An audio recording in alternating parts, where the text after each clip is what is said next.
riya böyük bir bəladır, təhlükəli bir bəladır. Sələflər öz nəfsinə riyaya görə qorxardı. Hətta İbn Sə'd rahimehullah buyurur ki, Abdüləziz rahimehullah minbərdə xütbə verən vaxtı birdən qorxardı ki, özümü bəyənərəm. Öcüb xəstəliyi gələr, özünü bəyənmək gələr. Sözünü saxlayardı və deyərdi ki, Allahümmə inni əuzu bikə min şərri nəfsi. Allahım, nəfsimin şərindən sənə sığınıram. Bu da riyanın müalicələrindən biridir, dua. Eləcə də İmam Əhməd rahimehullah buyurur ki, mən istəyərdim ki, Məkkənin kəndlərindən bir kənddə olum, tanınmayım. Çünki məhşurluqla imtihan olunmuşam.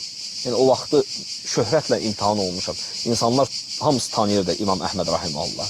Onlar öz nəfsinə görə qorxurdular. Buna görə də bu bəla təhlükəli olduğuna görə bunun da müalicəsi lazımdır.